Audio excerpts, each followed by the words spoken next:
This is the sequel to Denzel Washington starring vigilante thriller from 2014, directed by Antoine Fuqua, which was based on the Edward Woodward TV series, in which he is this kind of retired intelligence agent who settles scores in favour of the little guy on a kind of pro bono basis. He's going around solving problems for people who can't solve them for themselves.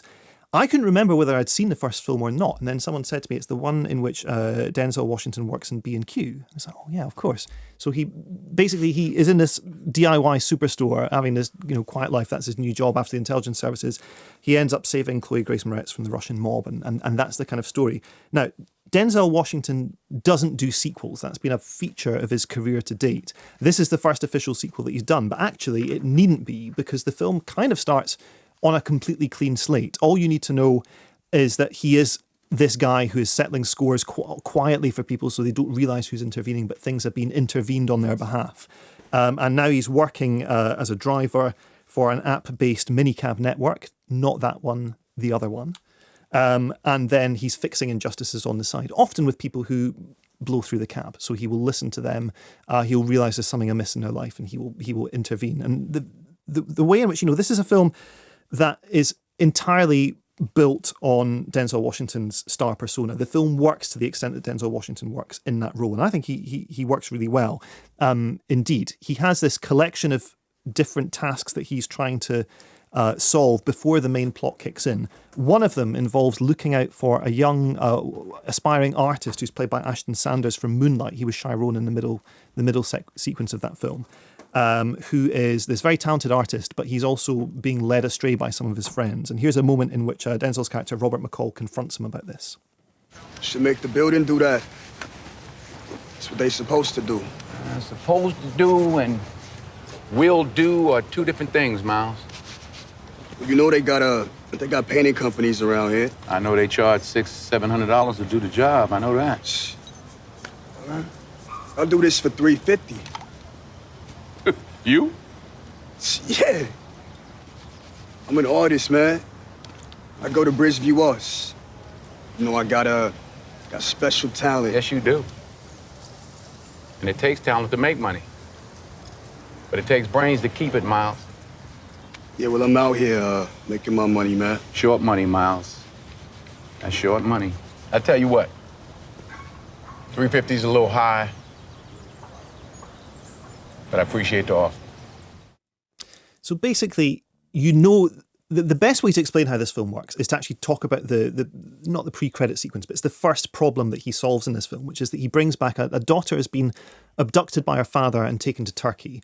So Denzel Washington zips over to Turkey, locates the girl, beats up the husband and the other guys kind of involved in this abduction, and then returns the daughter to her mother back in Massachusetts, which is where he lives.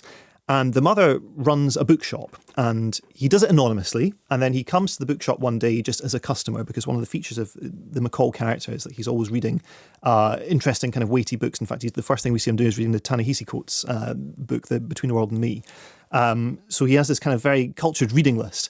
He returns to the bookshop and sees the girl there safely, and he's talking to the mother and saying, so is the shop still going to close down? And she says, oh, no, we've had change of circumstances, it's all good, we're going nowhere. And now for him to see that things have worked, he's delighted, but obviously he has to play it cool. And the way in which Washington walks out of the shop, and it's a tiny, tiny, tiny detail, but it's the kind of thing that only I think he as an actor would master in this way, is on his way out, he does this little kind of swingy skip step while holding onto the handrail. And it's this idea that there's a guy who is completely thrilled and he's trying to keep a lid on it and not quite succeeding. And it's that kind of incredible detail in the performance, but the absolute presence in the scene to know how you would react in these tiny little, ways, little behaviours that are bubbling up, and that you would never, as an actor, or certainly I would never, if I was asked to act out a scene, you would never think to do that. That's what Denzel Washington brings to this role in all of these problems that he's asked to sort out. The kind of overall problem that he's dealing with, which is that Melissa Leo, who's an ex-colleague and an old friend still working at the agency, she has to go over to Brussels and investigate some assassination, and she becomes embroiled in this conspiracy.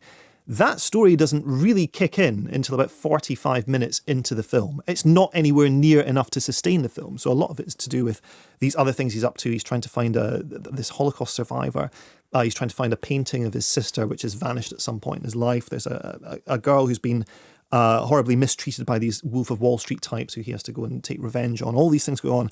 And the Ashton Sanders storyline as well, of course, where he's trying to save this kid from this bad lot that he's fallen in from. A lot of these, if they were glossed over or dealt with quickly, would feel quite cliche. The Ashton Sanders stuff is basically stay in school, kids. That's the message of it. But because it goes into detail, and because you have an actor like Sanders who's really, really good and can bring a lot of depth to this character, a lot of kind of significance to what he's going through, and not just be this kind of stereotypical kid on the edge creation, it really counts for something, I think. It ends with this tempestuous climax in Robert's old hometown on the coast, where he's hunted by this squad of bad guys as this hurricane descends on the town. Again, it's not something that is obviously continuing from what's come before it. The plot does not ever feel like it's driven forward by Washington's character so much as things just keep happening to him. But as a standalone action sequence, it's really cool. It's only there because it looks cool, but it does look cool. It's really well staged. It's the kind of thing Antoine Fuqua does very, very well. I think there's no question that this is a better film than the original Equalizer. You do not have to have seen or remember the original Equalizer to get something out of it. It's not that Denzel Washington is lowering himself to be in this material so much as that by being in it, he's elevating it.